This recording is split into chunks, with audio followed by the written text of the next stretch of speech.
Follow the money. That's what I always say. You always follow the money. Yeah. This is Follow the Money with Mitch Moss and Paulie Howard on VSiN.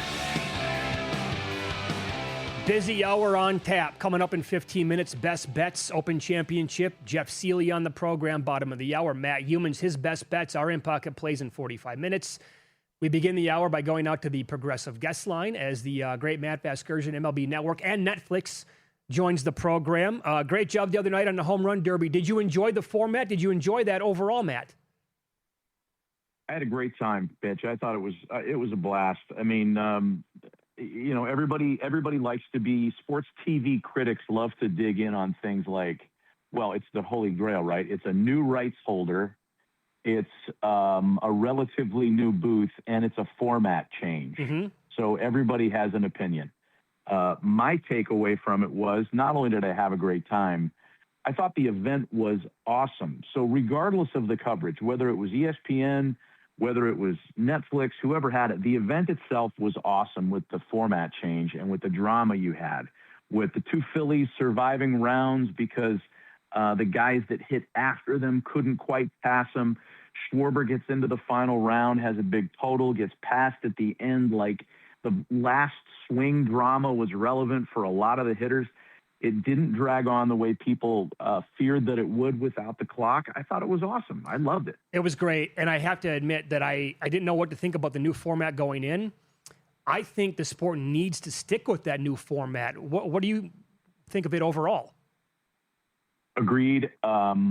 Look, it's a made-for-TV event, right? It's sure. One of these jewel events that was created, and it gives you license to kind of tweak it around the way you want. The problem with the clock was the frequency of swings was such that they had to split the screen to show the hitter and to show the ball potentially exiting the ballpark. And at that point, you're not really appreciating what's happening. You're just kind of taking it all for granted. It's coming at you too fast. It's a little disorienting as a viewer. ESPN likes to do alt casts and different things anyway, so you're squeezing back the screen. You're doing an alt cast.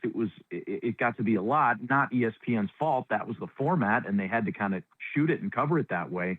I just think this is the way to go moving forward. I'd also say this. I mean, if anybody thought it was too long, you could do 15 swings in the first round and 10 in the two subsequent rounds, and you could probably shave 25 minutes off the event. That is for somebody who thought it might have been too long. I thought it was perfect myself. Yeah, but Major League Baseball sort of tends to appeal, and they've done a great job of appealing to our short attention spans in the year that is 2026. What about yesterday's game? Because baseball's the last one standing that actually has a fun game to watch, players that care, things along those lines.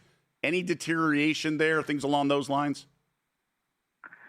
Yeah, Doug, I hate to poop on the product here, but it was not good. 27 strikeouts, a new 9-inning All-Star game record. Had it not been for that late base hit on the National League side, they would have been one hit over 9 innings. It wasn't compelling. And look, the hitters are always up against a little bit of an unfair burden in an All-Star game because you have these elite relievers, most of whom are high leverage late innings guys, rotating into the game as early as the third and fourth inning. And the other guys that are coming in are blue chip starters. So, Dave Roberts didn't really have a full tool shed to work with anyway, because he was trying to stay away from Webb. Mizorowski wasn't going to pitch. Skeens wasn't going to pitch. And therein lies the biggest problem with the All-Star game. This is fixable, and this is something the league's got to do. And there were a lot of us talking about it yesterday, including the two managers. Teams are wise to this thing where they can make sure their prized possessions don't pitch by stunting the rotation and giving them a start on Saturday or Sunday. The Pirates did it with Skeens. They might try to deny that. They did it. The Brewers did it with Miz. They did that. They made sure that those guys wouldn't be used in the All-Star game by making sure they'd start on Saturday or Sunday. That sucks. Yep. That's not the event the way it's laid out. Fans wanted to see Mizorowski. Look, we got the guy into the All-Star game last year with 4 weeks of Major League experience, and now all of a sudden they're going to pull him back? Yeah. Shohei had a knee thing. I get that. I'm not about to criticize a guy who's legitimately injured or legitimately needs the time, but it also sucked not to have Shohei physically there. So you want to have your cake and eat it too. Yep. You want to be an all-star. You want to get paid because they do get paid for being all-stars, but you don't want to go. So my thing is, you're an all-star. You just got to go. You got to show up. Shohei should have been there physically. It's okay to not play. Maybe you should have been there. And this nonsense with not letting your guys pitch because you're going to make sure you get them in the weekend before the game, that stinks. Yep, man, I totally agree. Well said out of you. Matt Vasgersian, our guest here on the Progressive Guest Line. Now the second half is going to be upon us beginning on Friday night. I'll ask you this. Here at Circa, they're putting on a draft. In fact, it's going on as we speak, where they have a bunch of their big bettors get together for a 3-day blackjack tournament, and then it depends on your chip count at the end where you're going to be drafting. But then the person with the most chips at the end of that tournament, they pick first with a future bet. It's a $15,000 future bet on any team that person wants to take. I'm guessing they're going to take the Dodgers #1 overall. Who would you take second overall if you? I think it's like a $12,000 bet if you were picking and the Dodgers were off the board. Man, I mean, that is a wide open race. A lot of people are going to probably like the Phillies there because they had some momentum getting into the break. I still think they're going to make some deals. Dave Dombrowski's pretty aggressive. He's not afraid to keep burdening the payroll with additional salary. The Cubs had momentum getting into the break, and they're going to be actively looking for starting pitching. The Brewers are looking for starting pitching. Already did the deal for McCullers, but they are so banged up right now, that rotation. That's the next best team in baseball right now for me than the Dodgers. Their run differential numbers would bear that out. But I'm just not sure we're not going to see a repeat of the same old thing when the Brewers get to the division series and they're completely outmanned. I could go down the board for you. I still think that Toronto has a run in them. Are they going to get into a wild card spot? I don't know. But John Schneider told me yesterday, and he's a pretty transparent guy. He's like, look, we are close. We are a week and a half's worth of good starts away from being right back in this. It doesn't sound like much. It is a lot. They've been inconsistent. Vlad isn't hitting for power. I got all that stuff. I think Toronto has a run in them. I think the Guardians have a run in them based on their having what everybody else covets, which is pitching. And if Travis Bazana is good in the second half, and if Stephen Kwan is good in the second half, they always find their way into the wild card round. I know not having Ramirez hurts them. Those are two dark horse teams. As far as like a slam dunk 1A to the Dodgers, there isn't one because it's theirs to lose again this year. Yeah. Again, you're not going to get any resistance from me. I would say this, and an offshore book put out odds on Skubal's next team if traded. Brewers opened up -125. I know what you're saying. They just got McCullers. If they would actually go all in and make a move for Skubal, and they could go the Miz back-to-back with Skubal, as someone from that state, you called games for Milwaukee for a long time. This is the first time I would ever say I kind of like their chances against the Dodgers then. Wow, I would like that too if that were to happen. I mean, it's 2008 all over again with them going out and getting CeCe knowing he was a rental, right? What they did with Don Sutton in, I think, 82. That would be fascinating. That would be a fascinating move. The Yankees are also going to be in play on that one too. Mm-hmm. And I don't think it's in the Rays' DNA to do that. But look, the Rays 3 years ago made a big-time offer, and we had talked about this on your show, I believe, before it was out there. They made an offer for Ohtani, which was mind-boggling. It was Junior Caminero. Glasnow's name was in there, and the Angels wouldn't do it. So we never think of the Rays as big buyers at the deadline. But, man, they're pretty close. That's an awfully doggone good team, too. And I think the trade deadline is going to determine who that 1A would be to the Dodgers. Yep. Do you think there's an award market that's still open right now? Obviously, Ohtani a little dinged up right now, but an overwhelming favorite there to win the National League Cy Young. Miz now, we heard the word fatigue. They might dial it back with him. Or in the American League, would you look at anybody to win either the MVP or the Cy Young? Miz is running away. I hadn't looked at those numbers in a while, and he's a bigger favorite than I would have imagined because there were 6 guys that were legitimately in play in mid-June, including Max Meyer, including Christopher Sanchez. By the way, Sanchez hiccuping in the first inning yesterday was about the only thing that people were talking about as being predictable. His first inning numbers are bad. He was not in peak form yesterday. And that was the entire All-Star game. But the market, to your question, Mitch, that I think is still kind of open-ish is National League Rookie of the Year, where J.J. Weatherholt is the chalk. But the next closest favorite in the betting market is Sal Stewart, and I think we've talked about him on your show before too. A lot of baseball guys whose opinions I really value love this kid.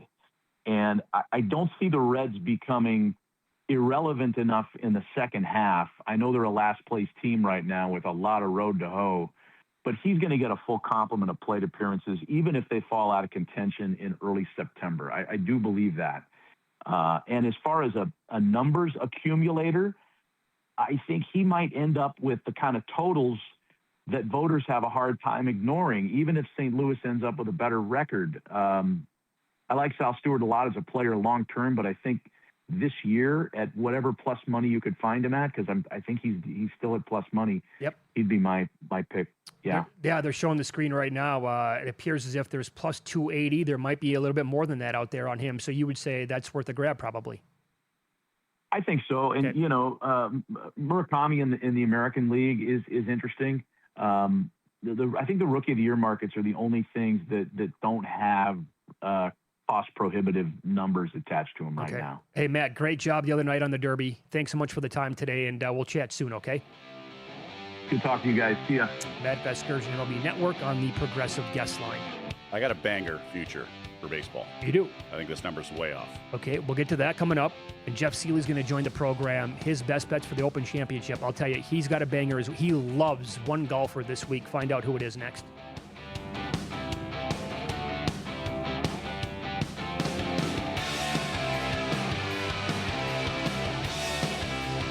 So you're listening to this podcast because you want an edge. But what if I told you you're only halfway there? You've got the mindset. Now it's time to get the toolkit to match. Here's the thing. Pro bettors spend thousands on data and tools, but what they don't want you to know is you can get the same edge for a fraction of the cost with VSiN Pro. With VSiN Pro, you get access to expert picks, public betting data, prop projections, powerful tools, analytics, and more. Tap the link in the description and see why thousands of bettors are already using VSiN Pro to cash more bets.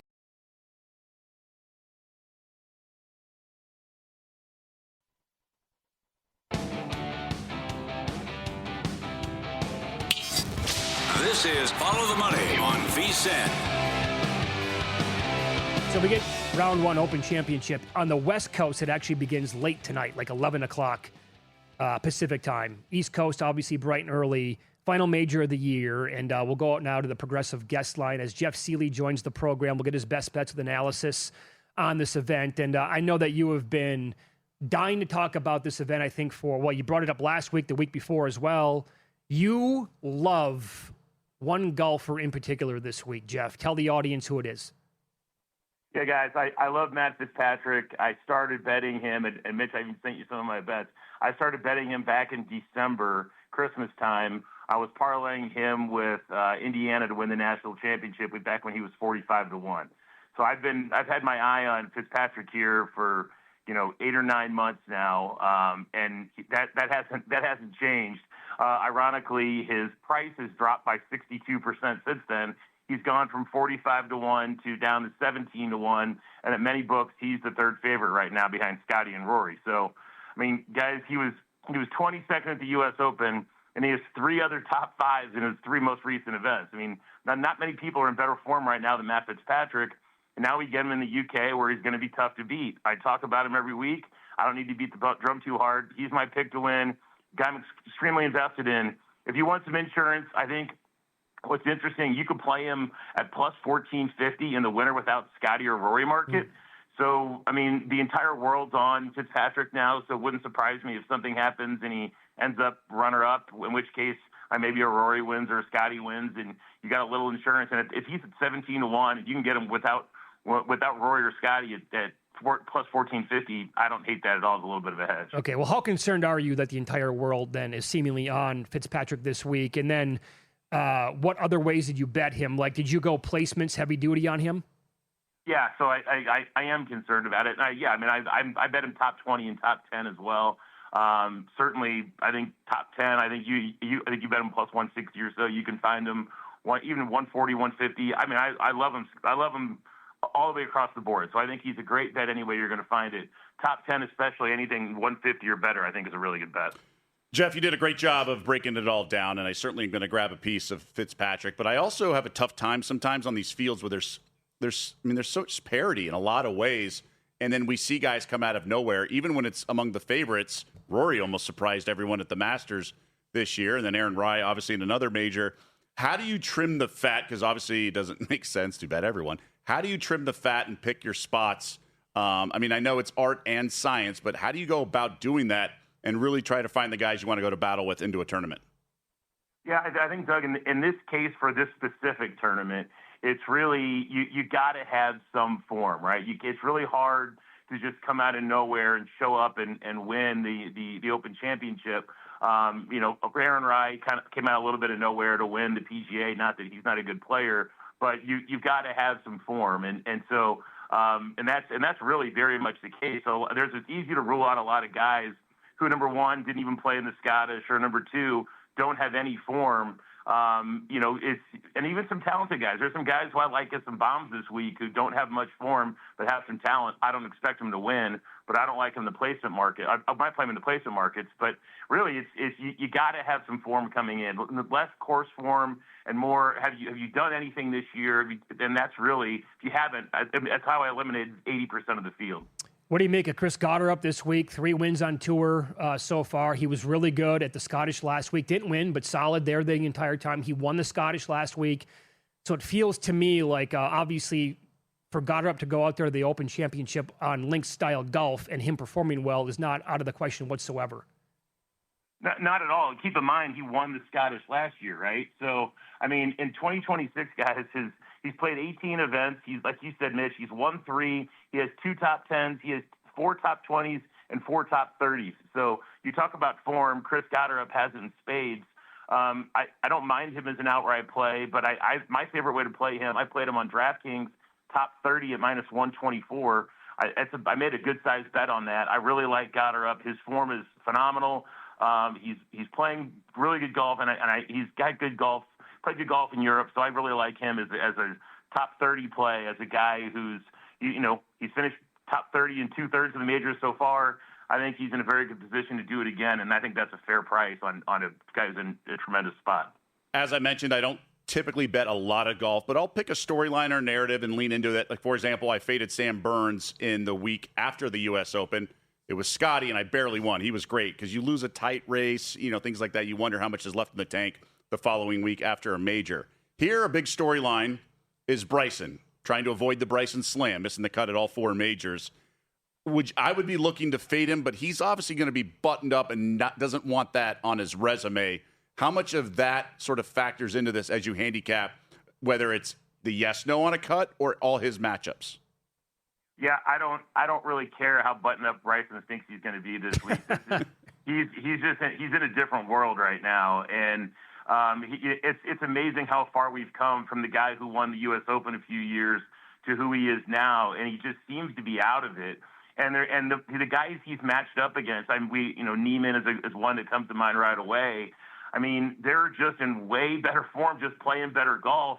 And they're easy bets to make, right? So I think Niemann's 140, 150 or something like that against Bryson. I would take anyone ranked in the top 20 in the world against Bryson in a matchup, and I'd lay 150. I just think this is a bad spot for him. Hearing some of the older guys, take this for what it's worth, but some of the Nick Faldos of the world saying he has no clue how to play link-style golf. There's probably a little bit of truth to that. There's probably some little anger in there, but ultimately, he's a hard fade for me this week.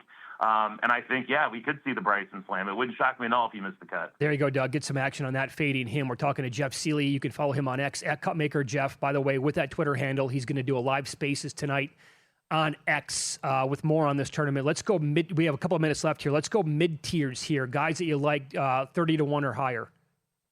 Sure. Tyrrell Hatton, it's funny, I just saw an interview with Tyrrell Hatton, and they said, Tyrrell, are we going to see you in the final group on Sunday? He goes, I'm going to be in the couch watching this on Sunday. And what's funny, the last time he said that, he took like 3rd in the Masters. So sometimes he gets very tilted, but I think he's saying that, but his form is amazing. His talent's amazing. And I mean, you look at Hatton. All he's done is he won his LIV event in June, 7th at the U.S. Open, 17th in Scottish last week after a terrible start. Really like Hatton at 38-1. And guys, I have no idea how Wyndham Clark is 39-1 this week. He's the hottest golfer on the planet right now. His chipping is very good, and he's the best putter on tour over the past month. All he's done since late May is win the U.S. Open, win the Byron Nelson, 3rd at the Memorial, 5th at the Travelers, 11th in Canada, and 13th at the Scottish last week. Ball striking can get hot and cold, but elite short game player, that's what is going to win here this week. You're going to miss greens. You got to get up and down. We know Wyndham Clark can do that. He's going to be in the conversation on Sunday. My favorite way to play him, you can get him 3-1 top 10. I love Wyndham Clark as a bet this week. I have no idea how he's priced is this far out. Yeah, I thought the same thing when I was looking at these overall markets with his number. Another guy, we're on the same page here. I don't know if he's going to win it outright, but Hideki Matsuyama is almost 100-1 to win outright. How are you going to tackle with him?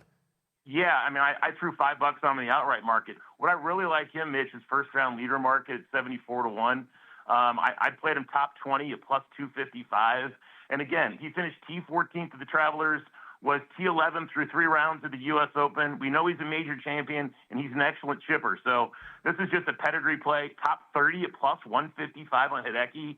I think that's very fair. But I really like, too, the first-round leader at 74-1 for good measure. And then another guy, guys, Harris English, 100-1, struggled the last few weeks. But if we zoom out a little bit, we see a guy who's been a top 30 machine in 2026. And 16 times this year he's teed it up. 12 times he's finished inside the top 30. How did he fare in the Open? He's had mixed results, but last year he took second in the Open. So now we're getting plus 162, top 30 on a guy who's finished top 30 12 out of 16 times this year. I love Harris English at the top 30 play, especially at plus 162. Very good. Again, follow Jeff on X, at Cupmaker Jeff, doing a Twitter Spaces a little bit later on tonight.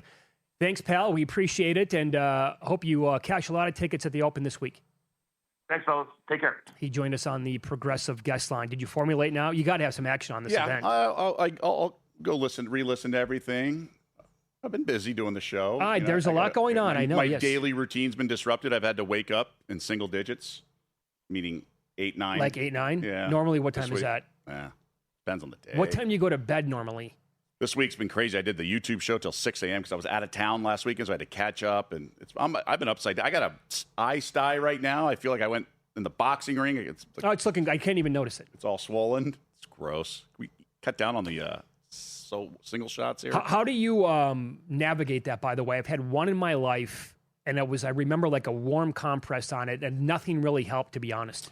Yeah, nothing does help. Even the warm compress. I just don't think about it. It doesn't hurt. It's a waiting that game. bad. Yeah, it's a waiting game. It's a nuisance, is what it is. It's a nuisance. Yeah, right. Matt Youmans next. We'll get his best bets for the Open. Talk college football betting guide here at VSiN, and a college win total that he loves next here on VSiN.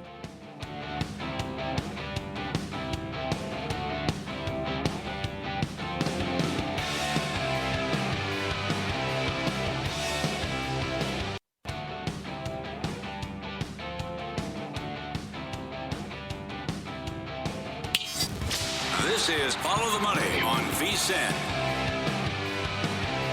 Get some more best bets here as we go out to the Progressive guest line. VSiN host Matt Youmans joins the program now. Follow him on X at Matt Youmans 24/7. Matt, as always, thanks for the time popping on Wednesday like you normally do. You have said many times that the Open Championship is your favorite major of the entire year. That is correct, yeah?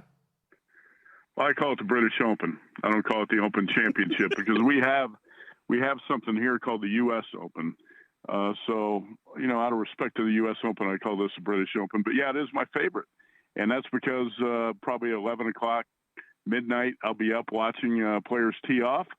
I don't know if it's on USA Network or Peacock or whatever the hell it's on tonight, but I'll find it. And I'll probably be watching golf for 10 straight hours. I also like it because links golf is a totally different challenge than what we see over here. And if you've ever played a links golf course, man, it tests every aspect of your game.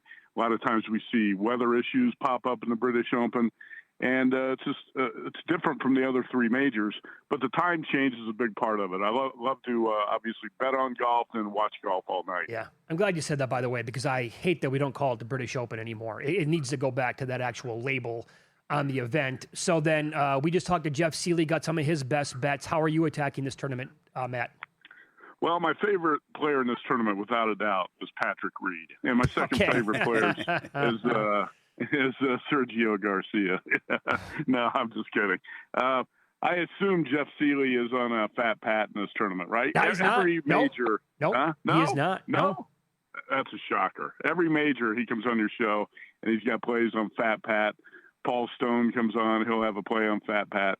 You know what I've got here is a very popular player that concerns me a little bit too much, and that's Matt Fitzpatrick. And I bet Fitzpatrick last week. He had the lead. He fizzled on Sunday in the Scottish Open.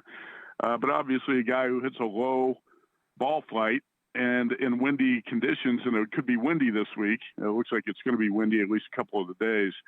That's a guy who should play well in the links course. He's used to links golf. And also current form is a big emphasis on golf handicapping for me. And if you've watched Matt Fitzpatrick, he's won 3 times this season. He's been close a couple other times. So Fitzmagic is right there on my card at 18-1. I'm also going to play a bunch of these. I'm not going to bet as much on the outrights in the British as probably have in the past. I'm playing a lot more, I'm betting more on the top 10s and the top 20, placement markets. And some of these, it's so hard to find the needle in the haystack and pick the winner on these tournaments. But I am playing some of the futures as well. So Fitzpatrick 18-1, top 10, top 20. Playing some of these other English players, and I'm going to go with Terrell Hatton, who played well last week. He hasn't won a major yet, but he's in the hunt, and I think he should play well this week. Again, guys who excel on the links golf courses. How about Bobby Mack? Robert McIntyre played really well a week ago.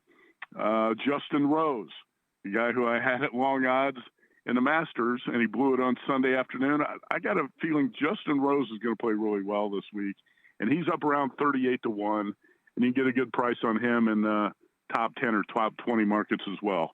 Let's see. I did not play Tommy Fleetwood to win. He's a hometown guy this week. I think he's pretty popular. I'm playing Fleetwood top 20. I don't trust him. Top 20 is all I've got for him.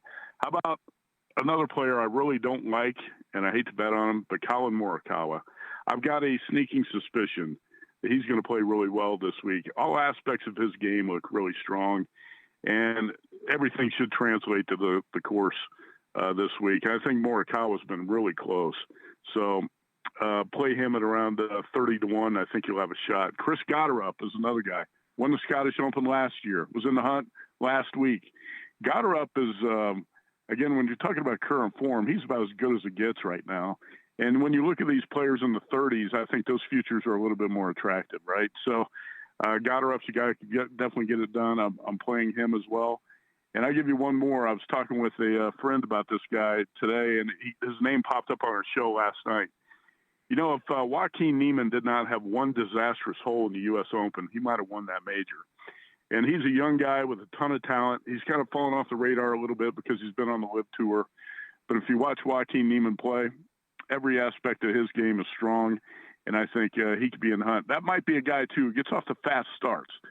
I'm thinking about playing Niemann tonight, first-round leader, because that's a guy I think he had the low score in 2 of the 4 rounds of the U.S. Open, and that's a guy who could go low this week. So that's a lot of the stuff I'm looking at for the British. Probably bet a little bit more tonight, but have most of my bets in now. Yeah, one of your signature things, Matt, when I first moved here in 2005, you had your Saturday night, Sunday morning British Open party at a local establishment. It'd be a nice turnout, but over the years, people died down.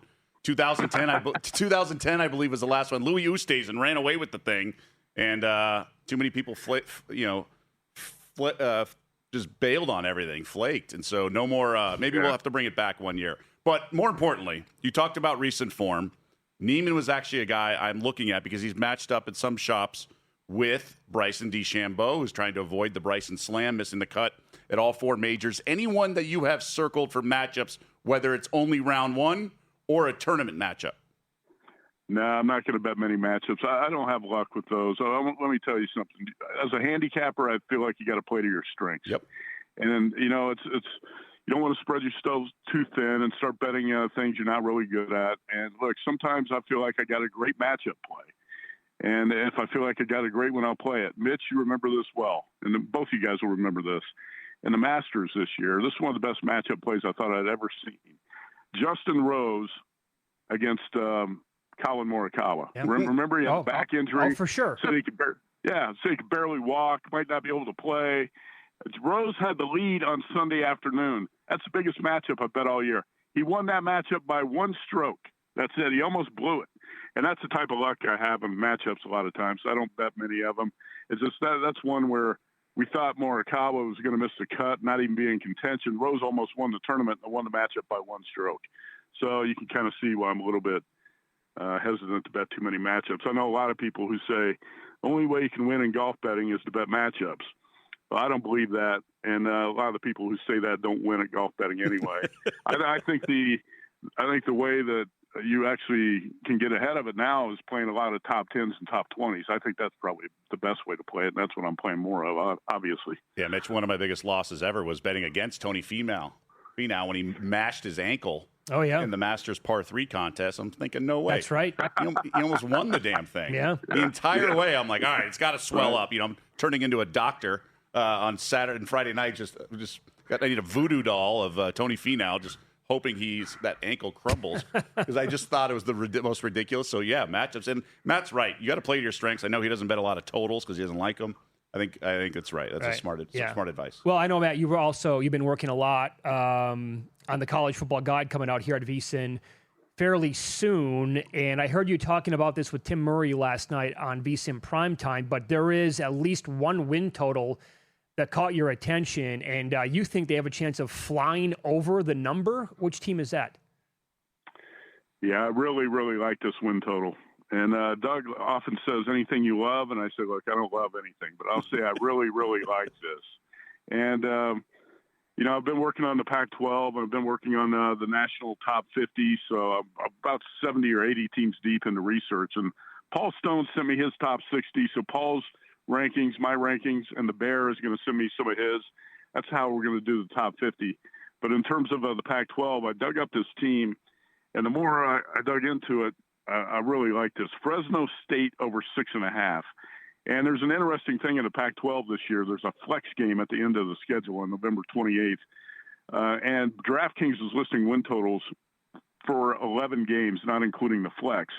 Circa's offering 12 games, and Circa and DraftKings are both offering 6.5 on this win total. So if you bet it at Circa, you get an extra game.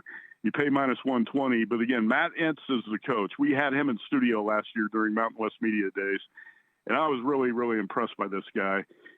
He took over a losing Fresno State team, and he went 9-4 last season. He didn't have a lot to work with. He had a limited quarterback in E.J. Warner. He's got a better quarterback this year in a transfer from Maryland, Christian Martin. And again, Entz, 53 years old. He's a young guy. He's got a 60-11 career record. At North Dakota State, 5 years, he won 2 FCS championships. He believes in building on the offensive and defensive line. Fresno's probably got the best and biggest offensive line in the Pac-12. They're strong on all areas of defense, and they probably have the best running back duo in the conference. If you look at the Fresno State schedule, I think this team can win 8, 9, 10 games. Obviously, Bulldogs are big underdogs to USC in the opener, but there's no other game on the schedule they can't win.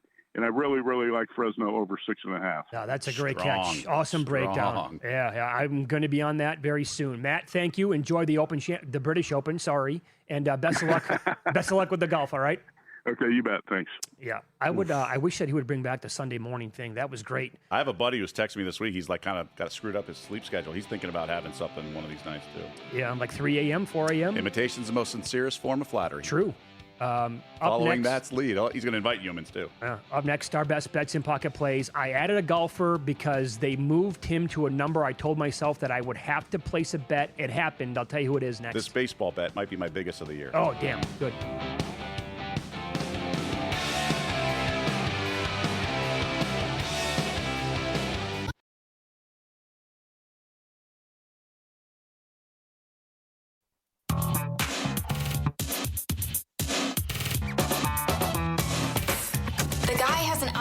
to determine the winner of any given college basketball game. Someone gives you 10,000 to 1 on anything. You take it. Take it. Take it. I'll bet you $20 I can get you gambling before the end of the day. No way. I'll give you 3 to 1 odds. Nope. 5 to 1. Nope. 10 to 1. You're on. All right, tried to have some fun last night with the All-Star game. Took some Mike Trout home run. He was leading off for the American League. Also, South Jersey guy. The applause, it sounded like Philadelphia was rooting for the American League. It was that loud for him. So took home run and the MVP. I got what I wanted. I got my 3 at-bats. I was going to say, you did get 3 at-bats, and the MVP was from the starting lineup, so it wasn't even a late-inning guy. Yep, that's exactly right. But it was not Mike Trout, so those go down into the trash can as losers. Pending stuff, new bets that we have as well. Okay, so this is for the British Open beginning tonight out here on the West Coast. I'm like Matt.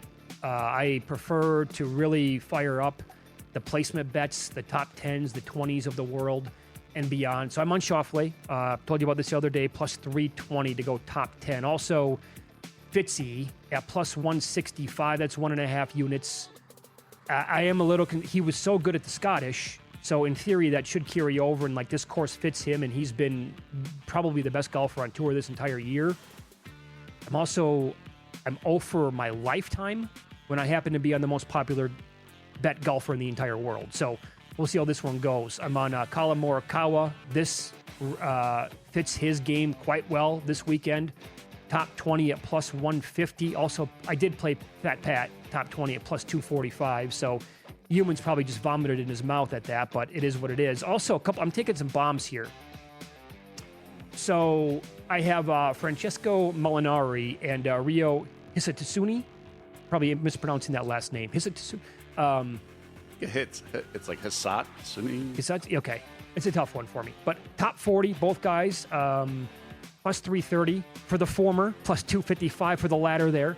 Also played both those guys at bombs to lead in the first round. Again, with the iron play here being a factor at the British Open, both those guys, I think to go top 40, those plus prices are definitely worth it. And here's the guy that I bet outright. We'll go half a unit here. I was on a big top 10 last week. He got there for me. Struggled on with that Saturday round. But Circa moved Rory to above 10 to 1. And I was telling myself all week long, if he goes double digits, I'm betting him. So plus 1050, I'll go half a unit on him to win it outright. And I played this matchup, Joaquin Niemann against Bryson, minus 137. If I lose, I lose. It's an auto play. Got to bet it. I have 3 monitors. I wish I had some telestration. Up 38.72 units there. You need bigger font there. For the year. For the calendar year. Yeah, it's been, put it this way, and 16 units almost now this month. The exact opposite happened last year. So betting sports is a marathon. Last year was probably the worst baseball betting season I ever had my entire life. So this year it's gone the exact opposite, which is it was needed. So good. Well, good. A pro bettor once told me this. He goes, plus 1 unit is impressive. So just keep that in mind. But well done. Well, thanks. Mabry did not get there. I think she had like 10 points yesterday. She was chucking, though. Just didn't have it. She was on a roll. Doesn't happen. You lose them. Today's Storm, look, they were down all game, down 12. Cut it to 1, maybe even taking the lead in the fourth quarter. Just one of those basketball games like the NBA. 1-possession game, down the final. 2 minutes, and air ball at the gun, down 5 from 3, which would have been nice if they backdoored it. But wrong side probably the entire way. Only one play, and it's a futures wager. I don't get this line. This might be my biggest bet of the year, perhaps. Really? Hey. I mean, so the Oakland Athletics, West Sacramento Athletics, right now at FanDuel, or DraftKings rather, you can bet under 71.5 wins, adjusted win total at minus 110. They are currently 41-55, 66 games left. In order to lose this, in order for them to go over 71.5, they have to go 32-34. I don't get it. I've been fading this team. They have to go 32-34 to lose that bet? Correct. Oh, boy. I think they stink. They've lost 9 straight. I've been fading them. Their offense is garbage. They've had some injuries, but pitching, I like Ginn. Springs is okay. Sorry, Jump. You like Jump, yeah. But still, this offense is so overrated. Kurtz he has 6 homers on the road. He's not good. I don't care that he's an all-star. This whole lineup has holes. They did bring up a guy from the minors, okay.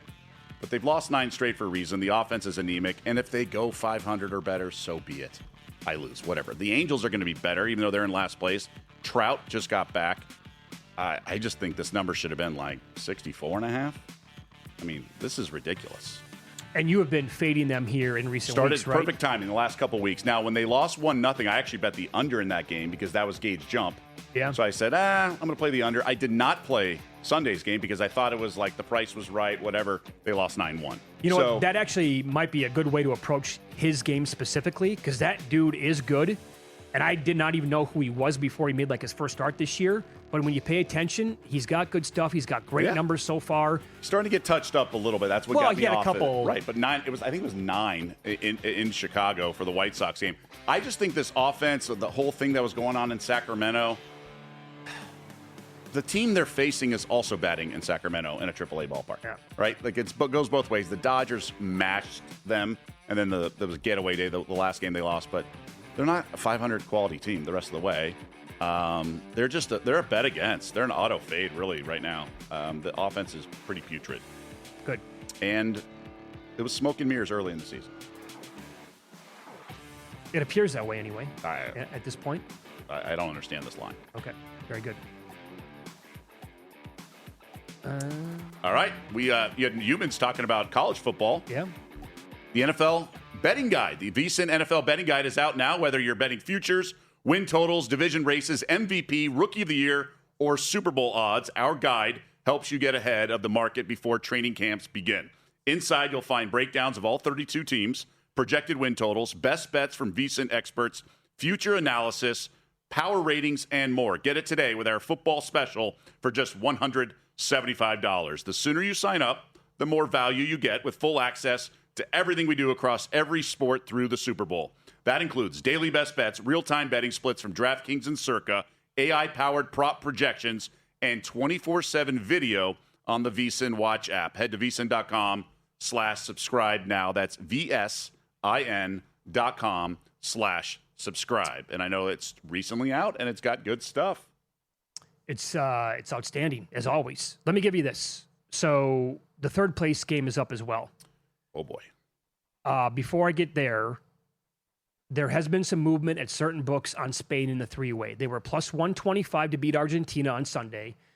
I did notice, I think it was FanDuel, went down to even money in the three-way. Right now at Circa, either you can lay a half a goal at plus 120 or in the three-way, which obviously includes the draw, they're plus 120. The total in the game is 2, under is plus 105. Going against Spain, a team that has allowed 1 goal the entire tournament. In the third place game, France is minus half a goal, plus 103. The draw on the three-way is plus 258. England plus 264. The total is 3. Under plus 115. Will Mbappe play? Will Kane play? Will Bellingham play? What does that offensive firepower look like when they, by the way, that's a quick turnaround Saturday, and that's in Miami where you can expect it to be super hot and very humid again. France on the team total over feels good, but they're probably crushed right now. So over 2.5 is $1.86 in that third place game. Wow. Both teams to score minus 235. Oh man, really? Oof, France. Are we going to get a motivated England team after they just the entire narrative? By the way, for people who I'm following on X, they're saying the same exact thing, and that is just ridiculously bad decision making by England to play the match after they took that 1-0 lead. One guy tweeted us and said they switched in some defenders. They did. That is so stupid. How do they now? I get it. It's soccer. You score 1 goal this late, it's going to change things. How do you assume these guys are ready to play on that stage? I know. They're not, sure. I mean, yes, they get warm on the sideline, but it's. I mean, in baseball, when you have the defensive replacement, that's different. It's just. It's not the same. I mean, it's pressure, but man, that's a lot to ask when Messi's running around there and some guy can get his feet twisted. That is. And you do that when it's 2-0. Yeah, that's exactly right. When it's 2-0, that's your decision making. Like, there's no way we're going to blow this lead. When I've always tried to compare the two, football, I've always had 1 goal is like 11 points in the NFL. So when you're down 2 goals, we've seen 22 points, things like that. So I think up 11 with like 6 minutes to go, it's not crazy. So I was wondering what our buddies Steve Wiss and Nigel Seeley would be saying about that match. Obviously, lifelong diehard backers of the club, Steve Wiss tweeted out, shocking England here since they took the lead. Also, stats on this, just mind-numbing how bad it was. England had 12% possession between their opener in the 55th minute and Argentina's 92nd minute winner. 12%! That is the ultimate example of trying not to lose. The next time it happens in the NFL, remember this game. This is way worse than what we see in the NFL. All-time bad by England. Stay tuned. VSiN Primetime coming up next. Femi Abebefe is going to host for 4 hours with Will Hill. You can wake up tomorrow morning with VSiN by the books at 7 o'clock Eastern Time. Doug, great job again today. Thank you. A lot of fun. Thanks for having me. You bet.